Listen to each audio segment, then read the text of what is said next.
Om Namo Bhagavate Sri Arunachala Ramanaya. Namaskaram.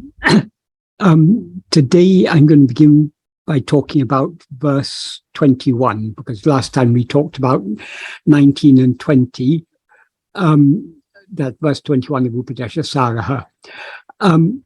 But before I talk about verse 21, I'll just quickly go through the meaning of 19 and 20, because the meaning of 21 becomes clear only in the context of, because verse 21 begins with the word idam, which means this, which is referring to what Bhagavan said in the previous verse.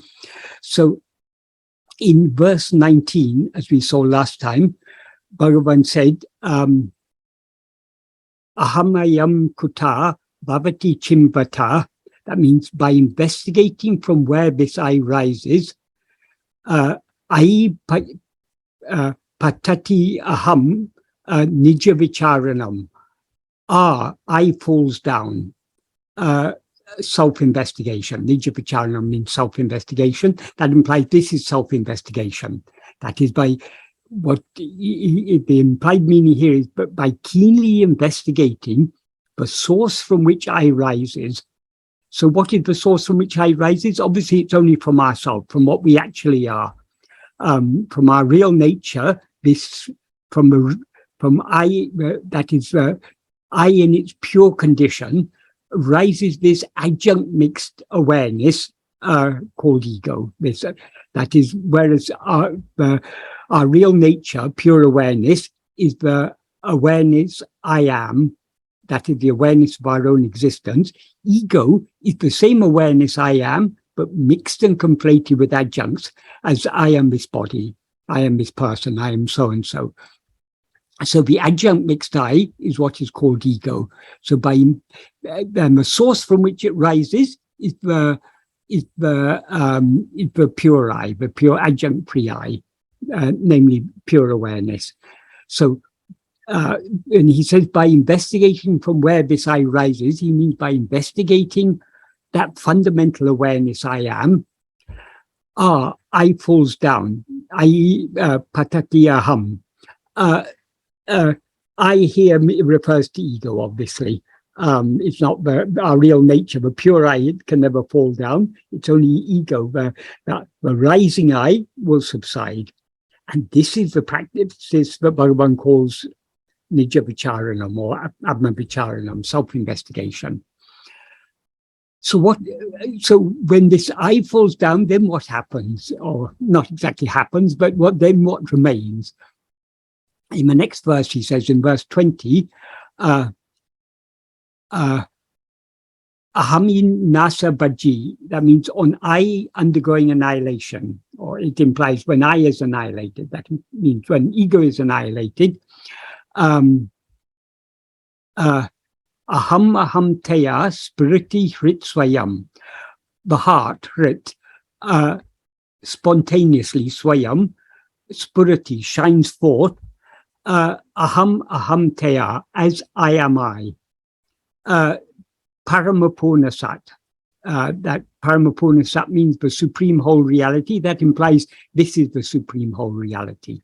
So the heart that shines forth as I am I, when the false I, the adjunct mixed I, as I am this body, when that subsides, what remains is our real identity, which is I am I. I am nothing other than I.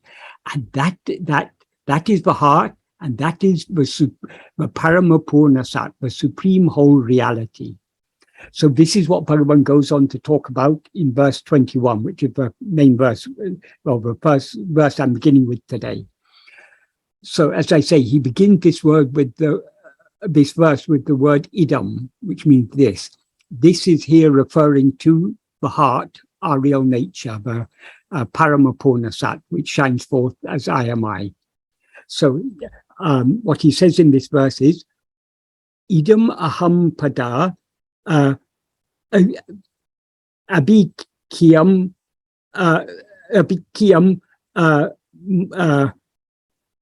anvaham. Sorry, my pronunciation isn't very good. I'm also slightly dyslexic, which makes it difficult for me reading. This,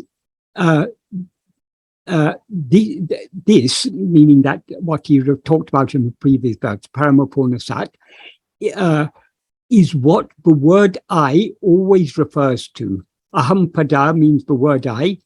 Abhikhyam means what it refers to. And anvaham means daily, constantly, or always. So this is always what the word I refers to. Why? He says in the next line, ahami līnakē alaya sattayā. That means sattayā means as existence or being existence. That is, this is always the true important word I, being because it is that being here means because it is the existence, the alaya sattayā, the existence that never dissolves, undissolvable existence, that implies the permanent existence. Even when I dissolves, that is, when ego subsides, the implication here is that when ego subsides in sleep, that fundamental awareness I am, that remains. So that is always the real import of the word I. I'll just say what Bhagavan says in Tamil here, in the Tamil original. In Tamil he says, Nanenum sopporul amadu nalame, nana tukatum undipara, namadime nikatal undipara. That literally means that, again, that's referring to what was in the previous verse, that is at all times the nanenum sopporul, the substance or the meaning or the import of the word called I. Why? Nanatra tukutum namadim me nikatal. That literally means because of the removal or the exclusion of our non-existence, even in sleep, which is devoid of I. What Bhagavan implies there is, though I, namely ego, ceases to exist in sleep, we don't cease to exist. So, but he puts it in a rather, for poetic purposes, he said, because of the removal or the exclusion of our non-existence. In other words, what he implies is we never cease to exist. We never become non-existent. Even in sleep, when this ego ceases to exist, we don't cease to exist. We means the pure awareness I am, the fundamental awareness I am. So that alone is the true import of the word I. So whether we are, that is, because we have risen as ego, we identify ourselves with the five sheaths, the physical body, the life that animates the body, the mind, intellect, and will that function within the body. These five are now experienced by us as ourself. So superficially, when we use the word I, we're referring to the body or the mind or the intellect. For example, if we say, I am sitting or I am standing or I am running, I is there referring to the body. If we say, I am alive, I am breathing, we're referring to the prana as I, the life in the body. Or if we say, I'm seeing, hearing, thinking, remembering, whatever, that's all referring to the manomaya kosha, the mind as I. Or if we say, if we are reasoning, if we say, I understand, or it's clear to me, we're referring to the intellect as I. Or if we say, I like this, I don't like that, I want this, I don't want that, I'm afraid of this, all these, that we are there identifying the will, the chittam or the anandamaya kosha as I. But so these are all superficial meanings because of the false identification. But when all these 5 sheaths are removed in sleep, what then remains shiny as I? That is the true import of the word I. What remains shiny in sleep is only the fundamental awareness of our own existence, I am, without any adjuncts. So that alone is the true import of the word I. So when Bhagavan says the true import of the word I, what he implies is that is what we actually are. What we always actually are is only this fundamental awareness I am, but shines forth as I am I when ego dies. That is when the false awareness, I am this body, is dissolved. What shines forth then is the clear awareness, I am I. In other words, I'm nothing other than I. Now we identify ourselves with adjuncts, things other than ourselves, but what we actually are is only I. That's the meaning of aham, which unfortunately is often translated in English as I, which doesn't really mean anything, but what aham means is I am I. Like if we say soham, we don't say he-I, we say he is I. That is understood there. Or if we say shivoham, is understood there. Shiva is I. So likewise, aham means I am I. There's no I. That is, I is nothing other than I alone.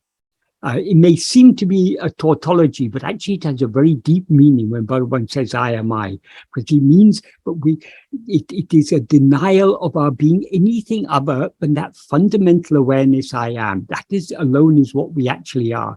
That's why he says that is always the true import of the word I. So what is the true import of the word I?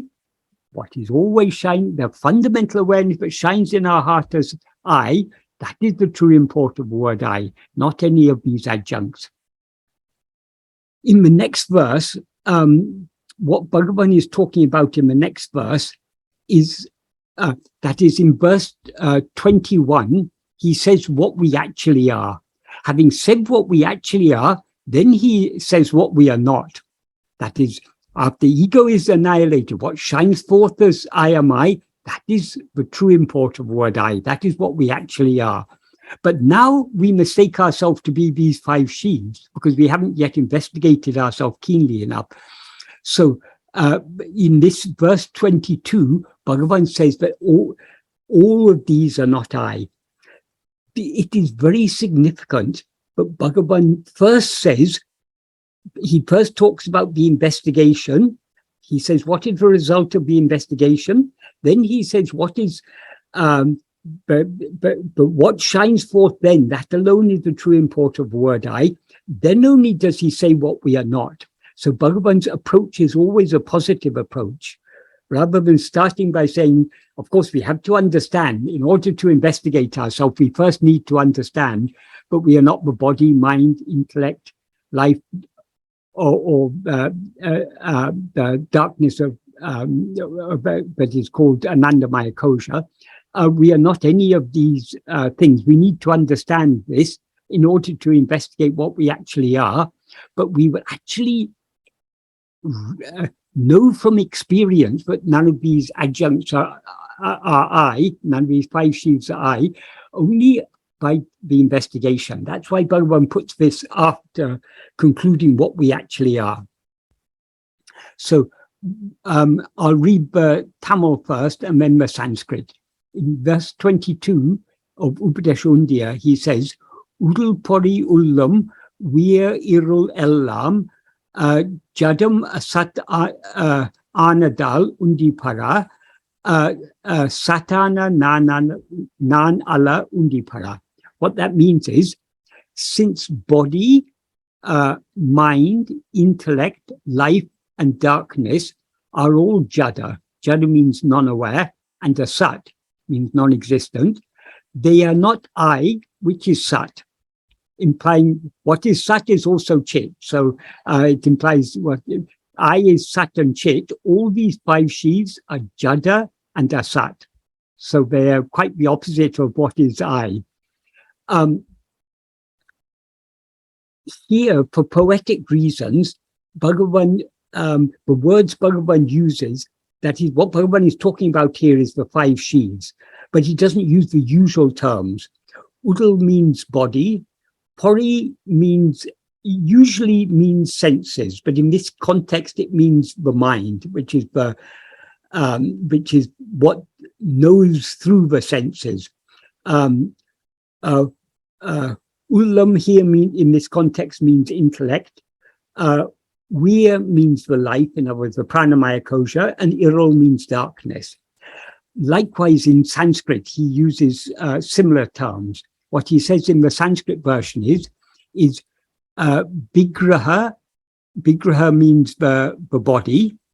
Indriya usually means the senses. It usually means the jnanendriyas, the senses of the 5 sense organs, and the karmendriyas, the 5 organs of actions.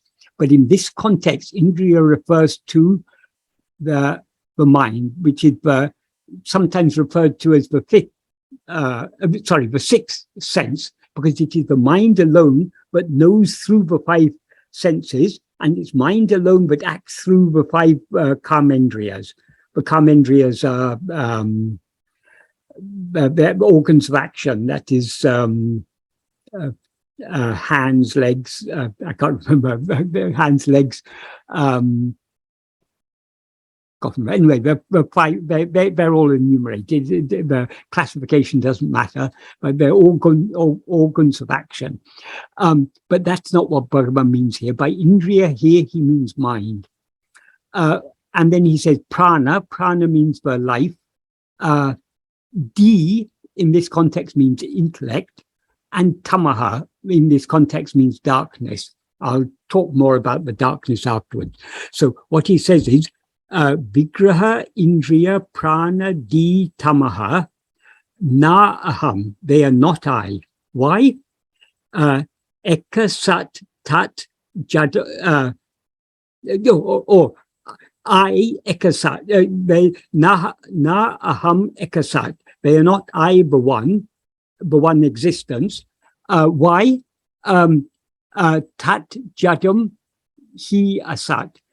Because that is referring to the body which consists of these 5 sheaths, because that is non-aware and non-existent. Jadam and asat. The same words he uses in Tamil, jadam and asat. So the literal meaning of the verse is body, mind, intellect, and darkness are not I, the one existent, because that is non-aware and non-existent. That is not referring to I, of course, but to this bundle of 5 sheaths. If we expand that slightly to bring out the meaning more clearly, the 5 sheaths, namely the physical body, the life, the mind, the intellect, and darkness. That darkness here means the Anandamaya kosha. Are not I, the one sat, the one thing that actually exists.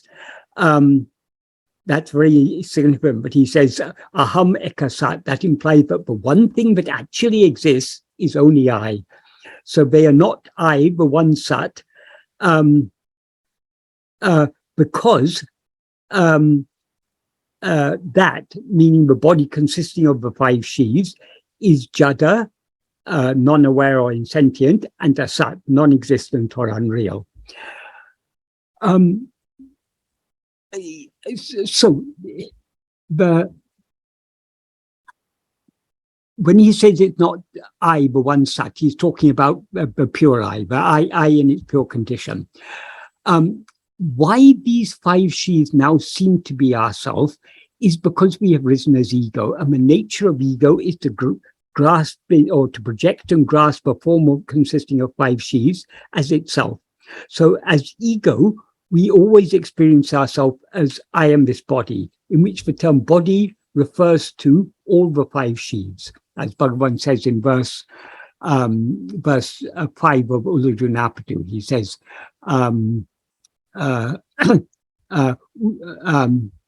Uru pancha kosa uru. The body is a form of 5 sheaves. That is, whenever Bhagavan says that ego is the false awareness, I am this body, what he means by body is not just the physical body, but all the 5 sheaves. The reason being that whenever we experience ourselves as this body, we don't experience ourselves just as the body. The body is always alive. That means the prana, the physiological functions, are all operating in the body. And also, we don't experience ourselves a sleeping body as I. It's always a body that seems to be awake. So that means the mind, intellect, and will are all operating within it. So we never experience any of these 5 sheaves without experiencing all of them. And we experience all of them collectively as ourselves. We don't experience 5 different eyes. We experience the whole entire bundle collectively as ourselves. But this bundle of 5 sheaves, they're all jada. That is, the body is not aware of anything. The prana is not aware of anything. The mind, in the sense of the grosser functions of the mind, the perceptions, memories, thoughts, feelings, emotions, and so on, they are not sentient. What knows them? I know them. They don't know themselves. Likewise with the intellect doesn't know its own functioning. We as ego know the functioning of intellect. And likewise with the Anandamaya kosha, which consists of vasanas. Vasanas are the seeds that give rise to all likes, dislikes, desires, attachments, and so on. The vasanas means the inclinations that give rise to all these things. They don't know each other.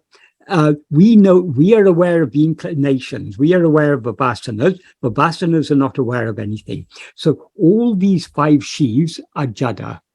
But ego is aware of all these as I.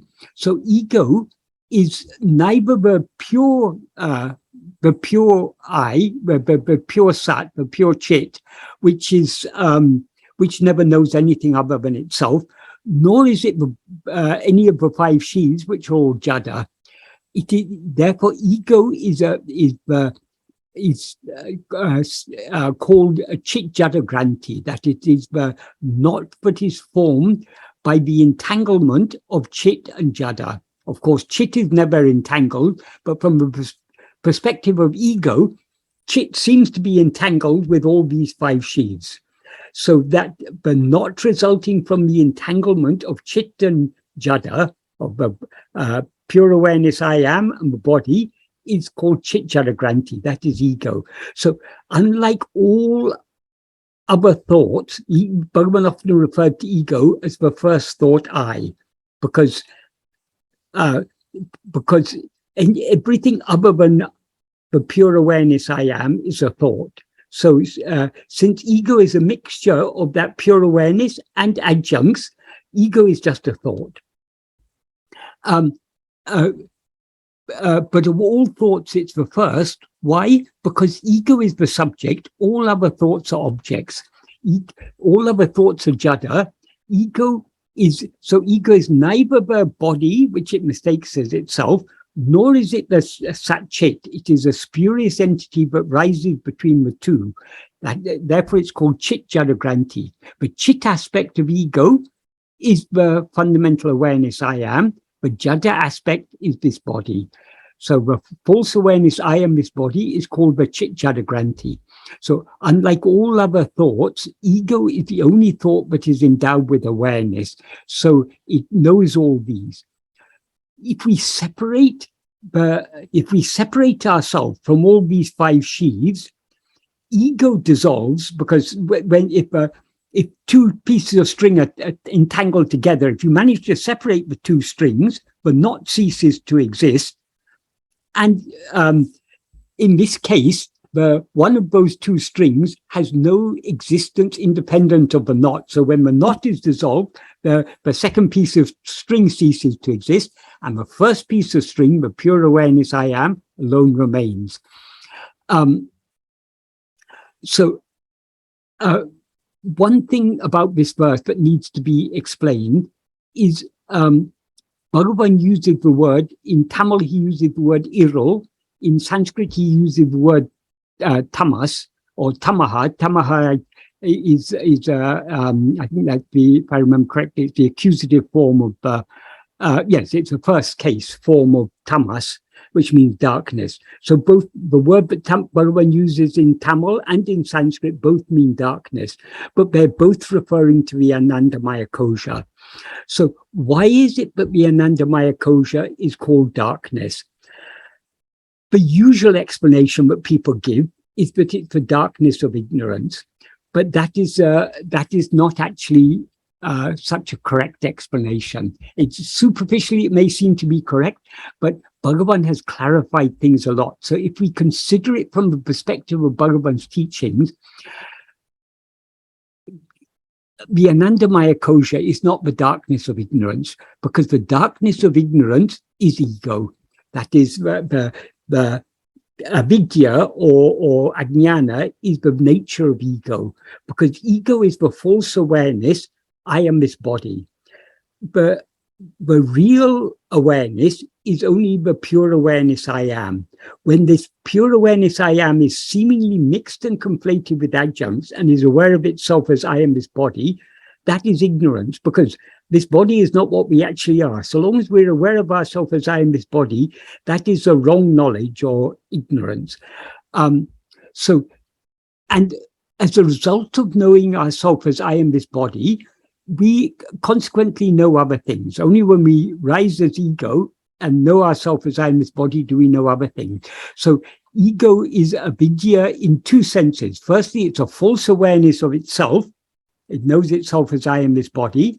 Secondly, it knows other things. Those other things do not actually exist. So knowing anything other than ourselves is ignorance. As Bhagavan says in verse 13 of Upadēśa, he begins by saying, Jnanamam tane me. In this context, jnanam implies pure awareness. So jnanamam tane me means oneself, who is pure awareness, alone is real. Nanabam jnanam ajnanamam. Knowledge of multiplicity is ignorance. So knowing many things is only ignorance, according to Bhagavan. So ego has two layers of ignorance. The fundamental ignorance is the false awareness I am this body, and the second layer of ignorance is knowing things other than itself. So the darkness of ignorance is ego. So why is it that the Anandamaya kosha, why does Bhagavan refer to the Anandamaya kosha as darkness? It is not the darkness of ignorance, it's the darkness of desire. That is, without the fundamental darkness of ignorance, there wouldn't be the consequent darkness of desire.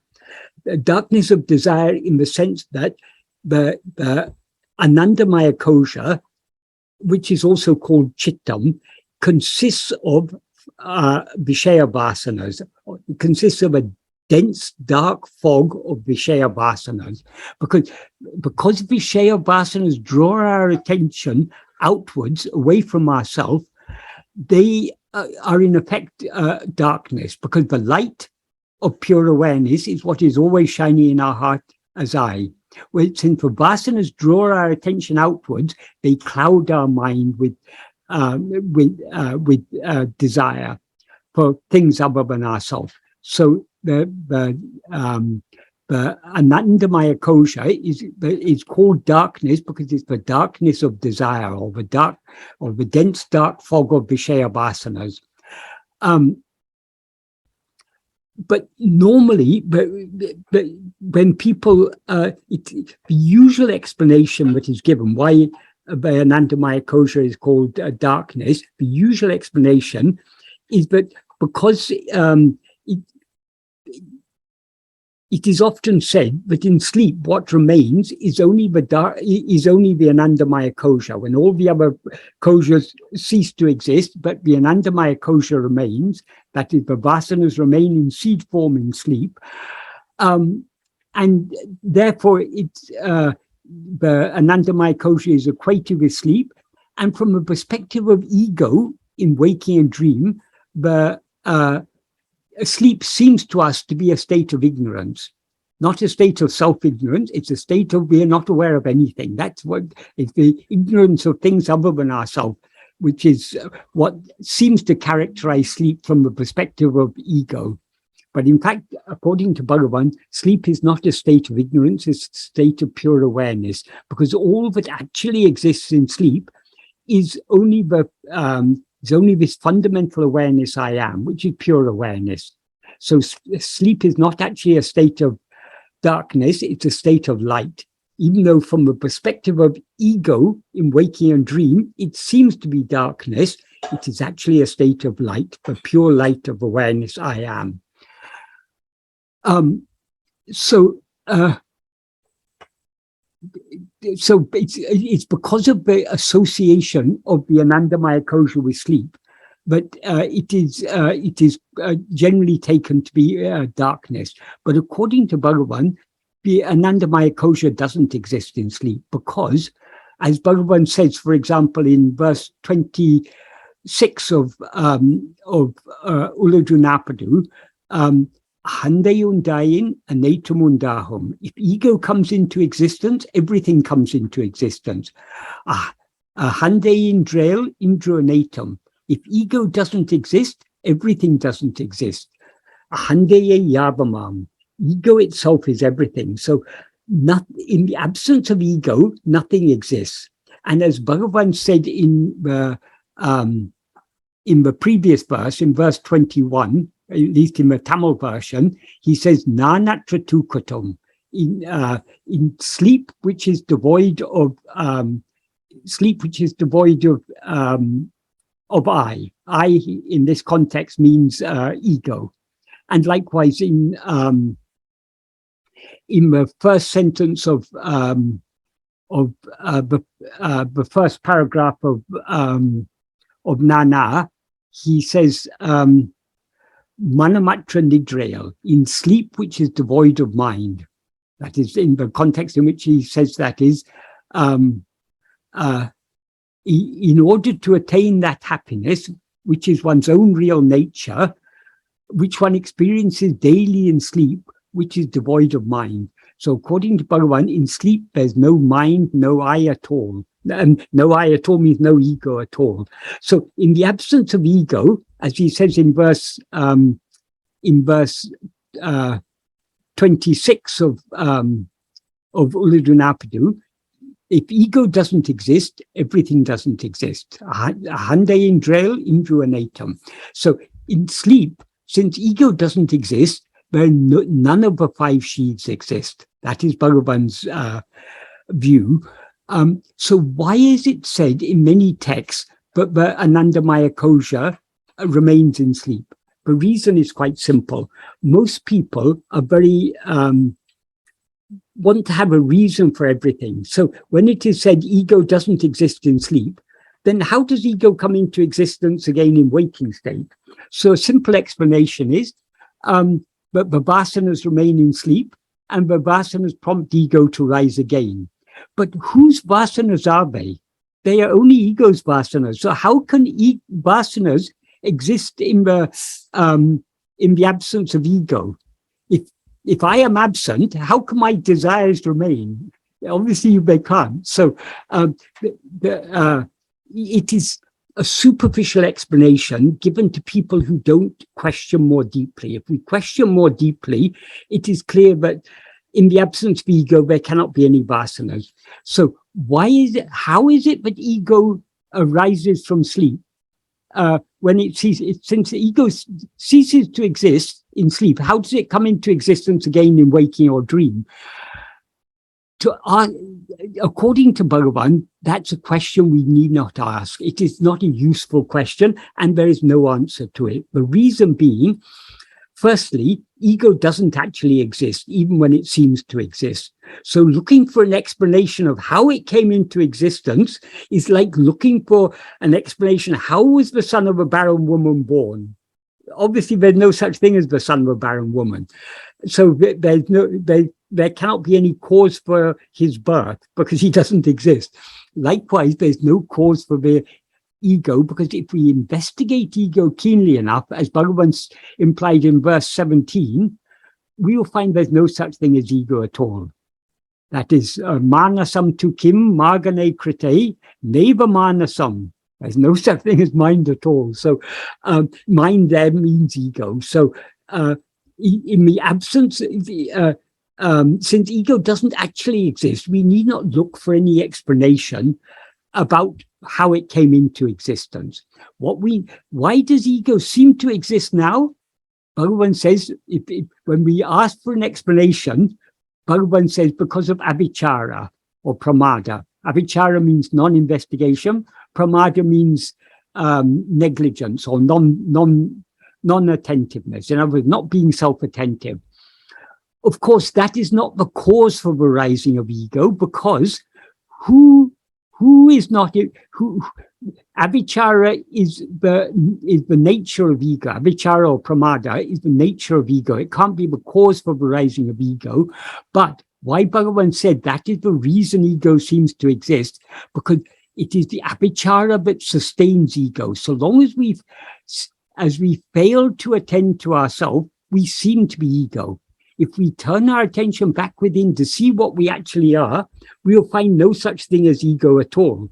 So it's only, there seems to be an ego only because of abhikhyam, but we shouldn't take that to mean that abhikhyam comes before ego. That would be wrong, because obviously abhikhyam, who is not investigating himself? It's only ego. That is, our real nature never needs to investigate itself because it always knows itself as it is. So it's only the fault of abhikhyam, of non-investigation or pramada, is only a fault of ego. But ego can be put an end to by the opposite of abhikhyam, namely vichara, by investigating ourselves, by being self-attentive.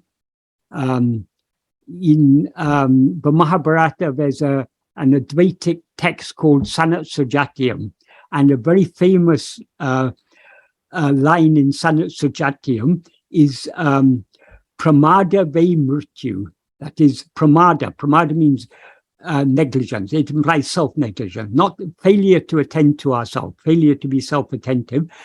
Pramada ve mrityu. Pramada is death. And then it goes on to say, sada apramada. That means perpetual non-pramada. In other words, perpetual self-attentiveness is amrita, is deathlessness. So the whole problem is caused by our failure to attend to ourselves. But it is the very nature of ego, that ego is self-ignorant. So it's the very nature of ego to attend to things other than itself. If ego attends to itself, it ceases to be ego and remains as pure awareness. That is why this is the efficacy of the path of self-investigation that has been taught to us by Bhagavan. The only means to put an end to ego is to investigate it. If you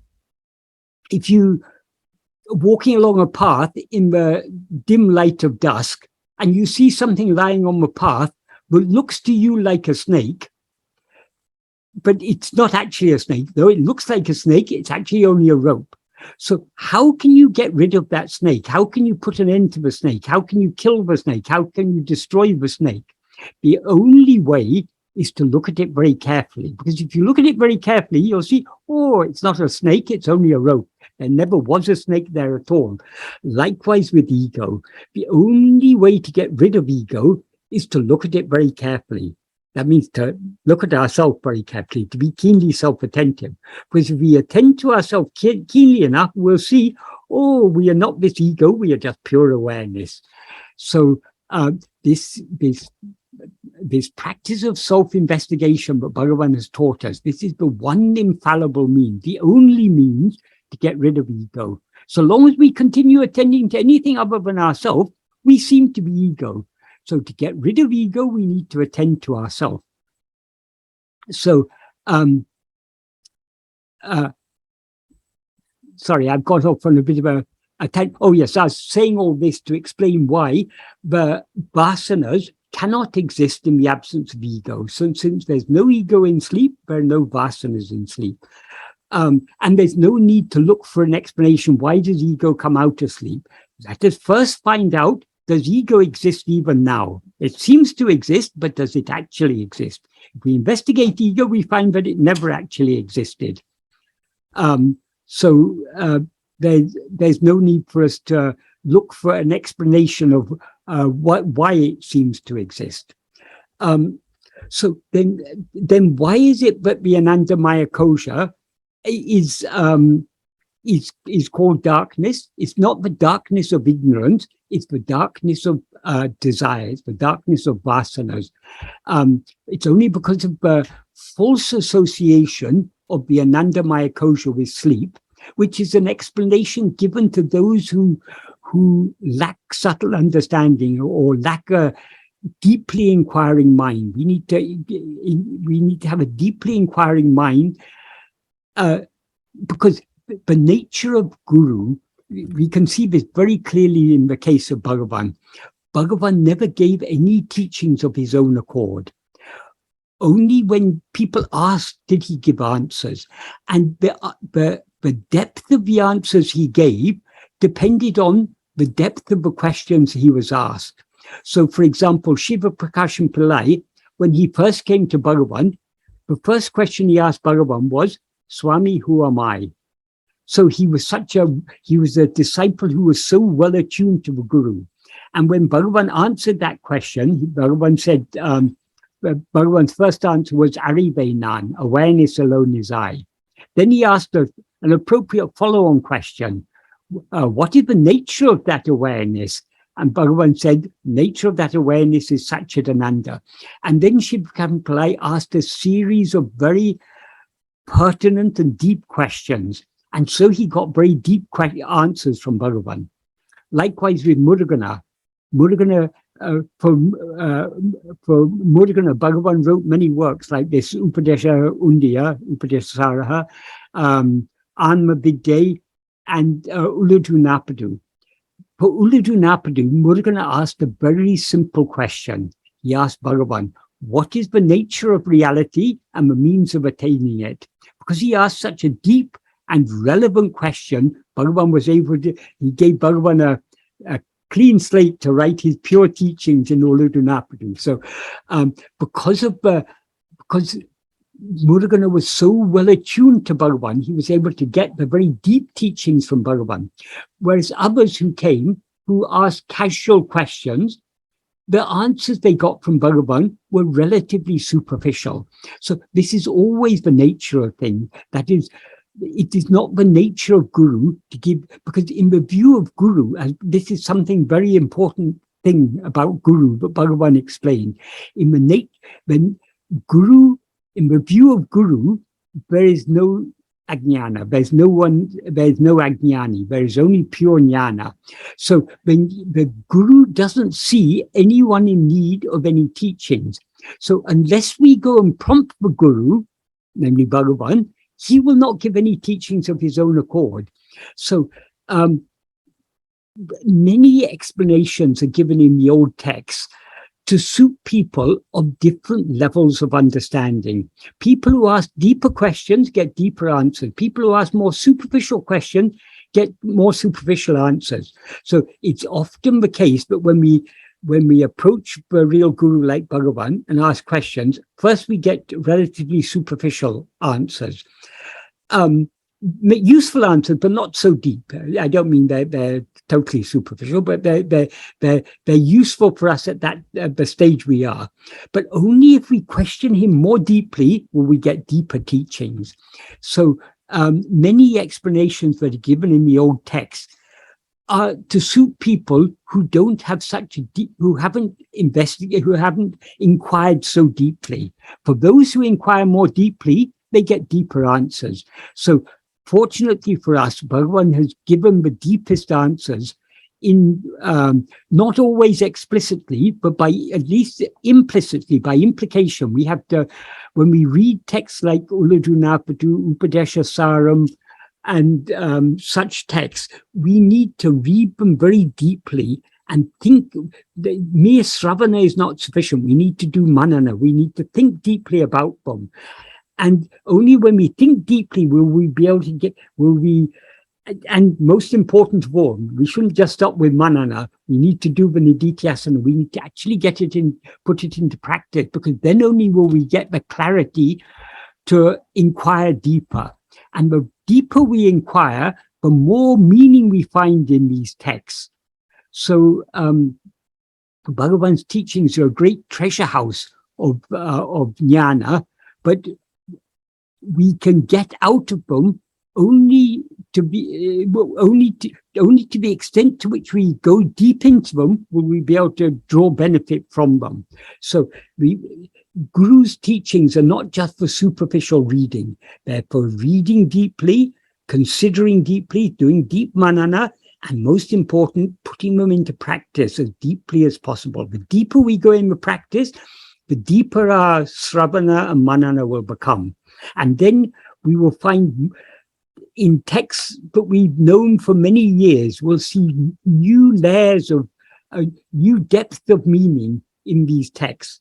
For example, I've now been studying Bhagavan's works, Uludunapadu, Upadēśa Nana, Arunachala Panchakam, and all these works. I've been studying these now for more than, for about 46 years now, but still I'm learning from them. Not that I'm getting more information from them, but slowly, I'm able to see greater and greater depth and subtlety of meaning in them. And this is not, I'm not talking about myself, of course. I'm just talking, this is the nature of Bhagavan's teaching. They're extremely deep. So we have to think very deeply about them, and most important of all, we need to put them into practice. Then only we'll be able to go deep into we'll be able to dive deep into the depth of meaning that is contained in Bhagavan's words. So, as I say, this explanation, but Anandamaya kosha is the darkness of ignorance, is a superficial explanation, because the darkness of ignorance is ego, it's the darkness of desire. And the reason it is said to be the darkness of ignorance is because the Anandamaya kosha is associated with sleep, which is we take to be a state of ignorance, which it is not. And in fact, in sleep, there's no Anandamaya kosha. So there's so many very deep and subtle truths are implied in Bhagavan's teachings, but we'll be able to recognize these only to the extent to which we go deep in the practice. So, are there any questions anyone would like to ask on this?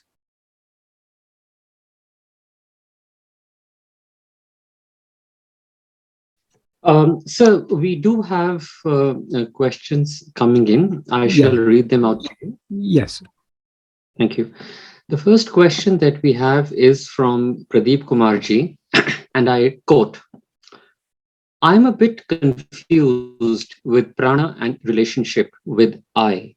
If we consider non-living objects, for example, stone, also has consciousness. What's the role of prana and I?" Unquote. What do we mean when we say that things have consciousness? Does this body have consciousness? No, it doesn't. According to Bhagavan, the body is jada, as he said in verse 21. So if this body is jada, what to say of stones? But why this body seems to be sentient is because of ego. Because as ego, we experience, we identify ourselves as I am this body. Since I is sentient, the body seems to be sentient. So actually, no physical thing is sentient. All physical things are jada. In fact, all phenomena are jada. All, not only physical phenomena, but also mental phenomena. Thoughts, feelings, emotions, desires, these are all jada. This is the one that is one of the most ancient philosophies in India is the Sankhya philosophy, and the deep insight that Sankhya philosophy had was in Sankhya they distinguished Purusha from Prakriti. Purusha is what is, of course, this philosophy, there are many,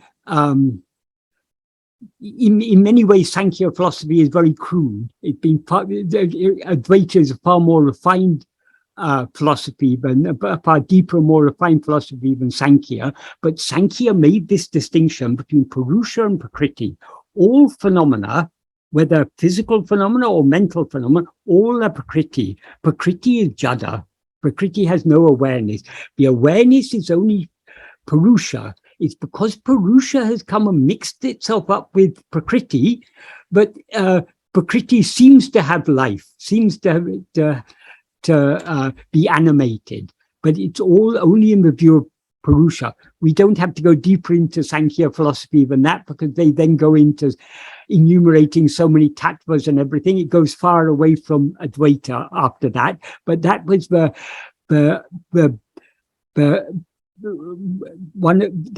basic insight of Sankhya philosophy, from which most other systems of Indian philosophy developed. So, as I say, Advaita is a far, far deeper philosophy, because Advaita doesn't, according to Advaita as taught by Bhagavan, Prakriti, in other words, phenomena, have no existence independent of ego.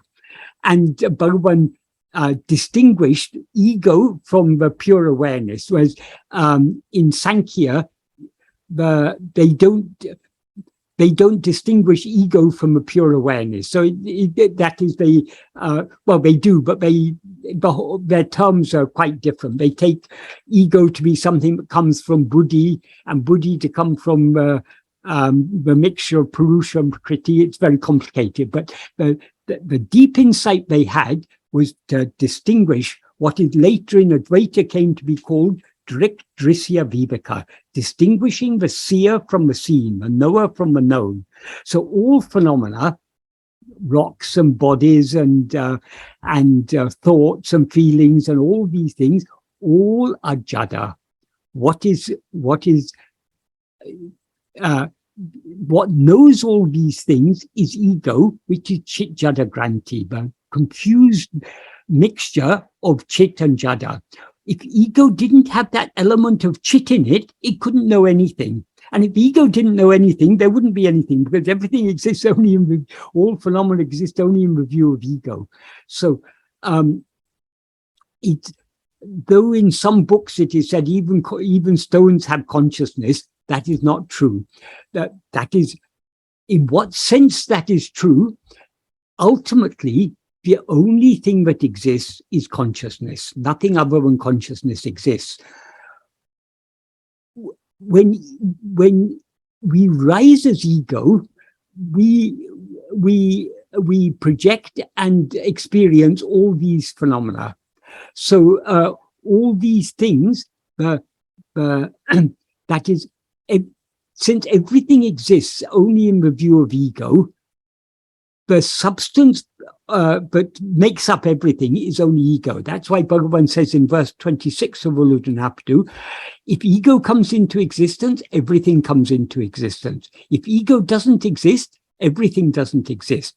Ego itself is everything. When Bhagavan says ego itself is everything, what he means is ego is the substance that appears as all this. Just like gold is the substance that appears as many gold ornaments, ego is the substance. When we are dreaming, for example, the dreamer sees a world full of so many different phenomena, but all of those are nothing but the dreamer itself. The dreamer is the mind. The mind is seeing itself as a dream world. Likewise, ego is now seeing itself as all these phenomena. So the substance of all phenomena is only ego. And the substance of ego is only the pure awareness, because ego has no substance of its own. It borrows its substance from pure awareness. So ultimately, everything is only pure awareness. That doesn't mean that everything is aware.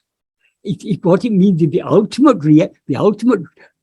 ground, the basis, just like the reality of the snake is a rope, the reality of all these phenomena is just pure awareness.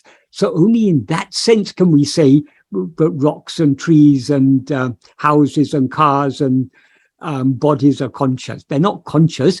They are nothing but consciousness. But they are consciousness misperceived by ego. That is the problem. It's all the root problem is ego. The false identification, I am this body. The chit-jada granti, as Bhagavan explained. So regarding prana, when we rise as ego, we always grasp a body as ourself. Grasp a body as ourself means the body doesn't exist before we rise as ego, because as Bhagavan says, only when ego rises, everything else rises. So when we rise as ego, we project a body and grasp it as ourself. And nobody has ever experienced a dead body as I. It's always a living body. So along with the body comes prana. And nobody has ever experienced a sleeping body as I. So along with the body and prana comes mind, intellect, and will. So all the five sheaths come together. So we experience all the five sheaths as ourselves. So that's how all these five sheaths, they're all a projection of ego only. And they all exist only in the view of ego. They have no existence independent of ego. I hope this adequately answers that question. Are there any more questions? Okay, I'll just say one more thing in that connection. In books, we find so many different explanations are given. Like in some books, it is said that rocks and trees and cars and houses have consciousness. But these are all different explanations given to people at different levels of maturity. We need to think deeply about these things. According to Bhagavan, what actually exists is only consciousness, and consciousness is pure consciousness. Ego is a spurious consciousness, because it's, instead of being aware, as ego, we're always aware of ourselves as I am, but we're not aware of ourselves as just I am. We're aware of ourselves as I am this body.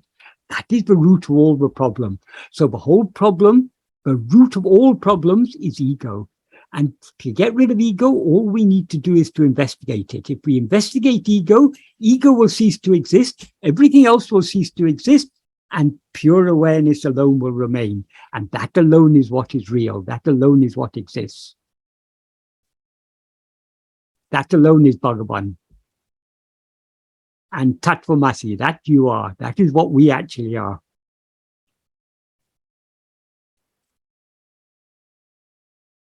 So are there any more questions?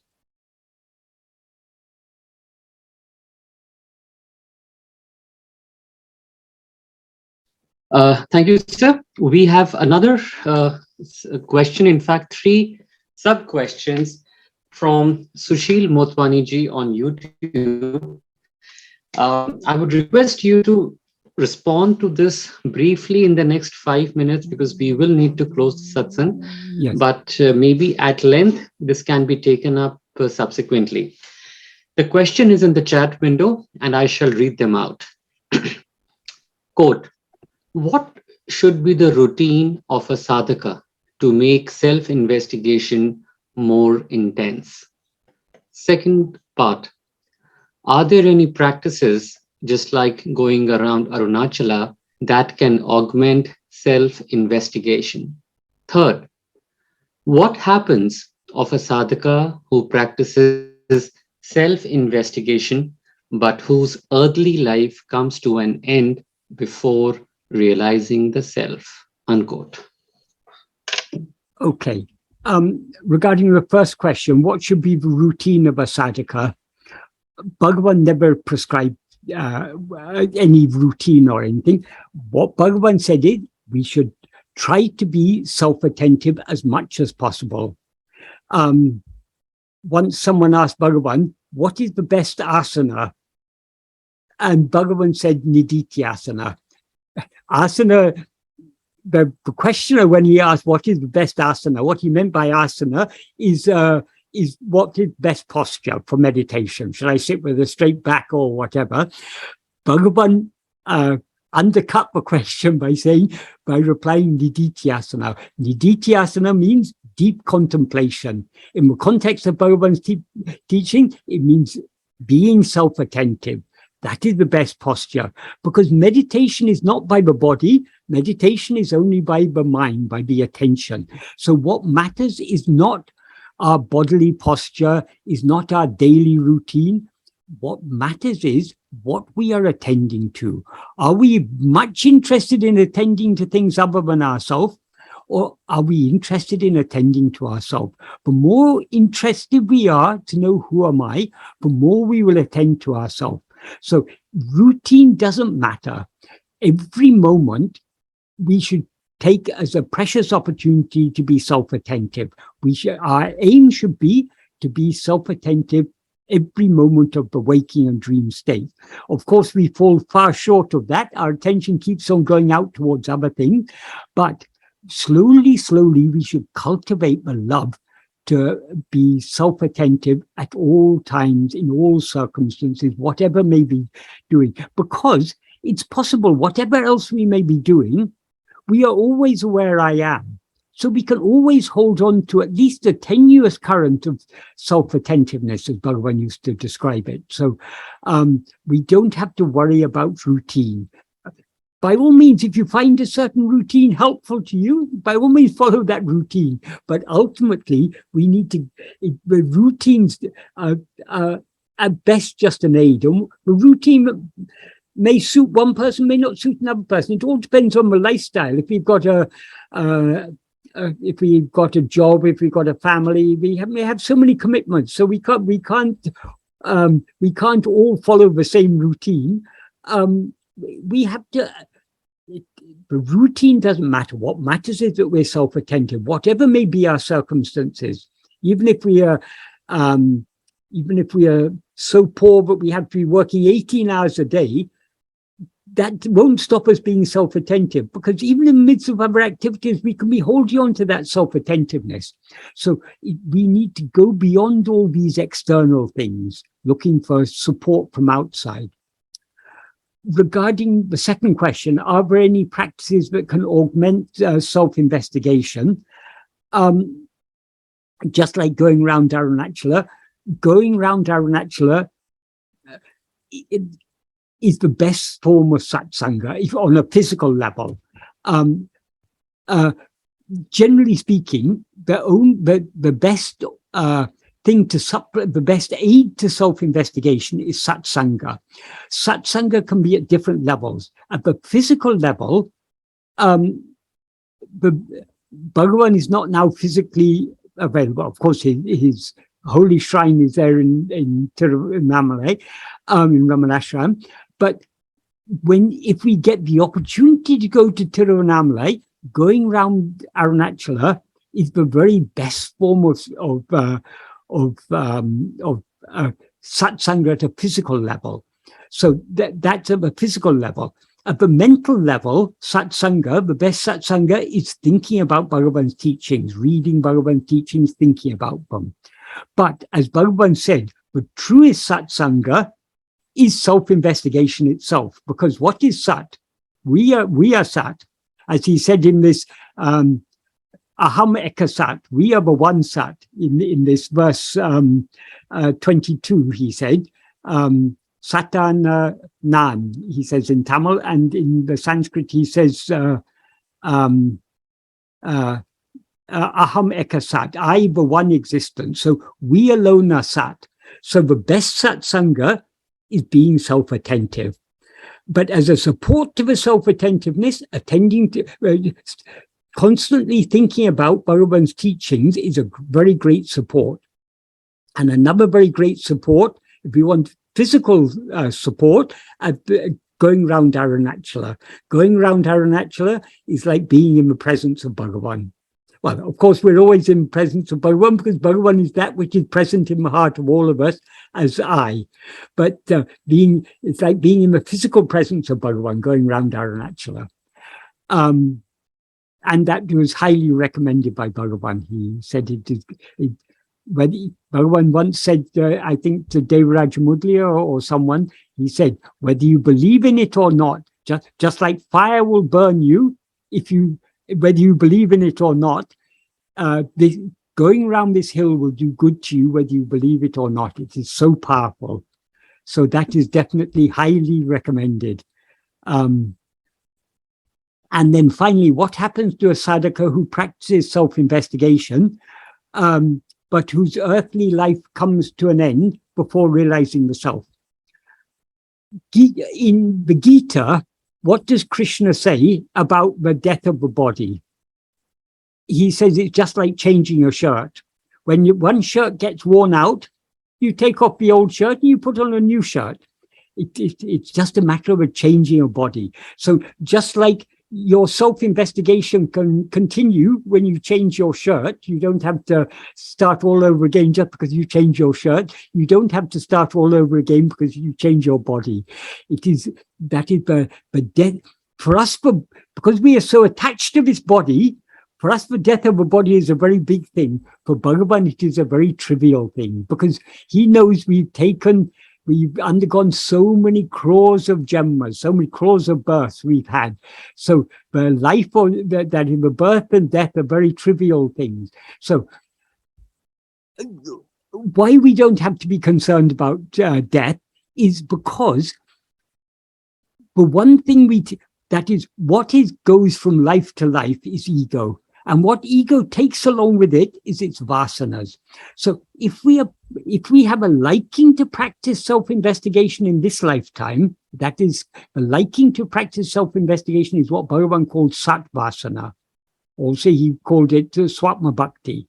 So if we have that vasana to hold on to our own being, that is satvasana, that will continue even if we have to take another birth, even if we're not yet willing to surrender ourselves entirely in this lifetime, and we therefore have to take another life, whatever spiritual progress we've made in this lifetime will resume unfailingly, because whatever vasanas we take with it, whatever vasanas we die with, those vasanas will continue. So if we have the vasana to be self-attentive, we will continue this. And remember, the prarabdha for each life is ordained by Bhagavan. So having brought us to his path, if we have to take another birth, Bhagavan will certainly allot a prarabdha, but will bring us across these teachings, will make us come across these teachings and prompt us to continue on this path. So we need not worry, but I think in Gita also it is said, if you fail, if you're a yoga brashta, if you don't achieve the goal in this lifetime, you will be born in the family of yogis. In other words, you'll be born in the right sort of circumstances, or even if you're not born in the right sort of circumstances, because many of us who've come to Bhagavan, we come from all over the world, people from India, from America, from Europe, from Japan, China, Australia, all over the world, they're devotees of Bhagavan. Even in Middle Eastern countries, in Arabian countries, in Pakistan, there are devotees of Bhagavan all over. Everywhere there are devotees of Bhagavan. So how we've all been brought to Bhagavan, because wherever we may be born, we will inevitably be brought back to Bhagavan's teachings if we are born again. So we need not worry about these things. Let us leave all thought about death and about future lives. Let's leave all those things to Bhagavan. Let us not even think about, when am I going to realize the self? Bhagavan has shown us the path we have to follow. Our only concern should be to follow this path. If we follow this path, we will definitely reach the goal sooner or later. So all we have to do is to follow the path that Bhagavan showed us. That should be our sole aim. Because if we're thinking about, if I die before I attain self-realization, what will happen to me? We are thinking about things other than ourselves. Instead of thinking about such things, we should be attending only to ourselves.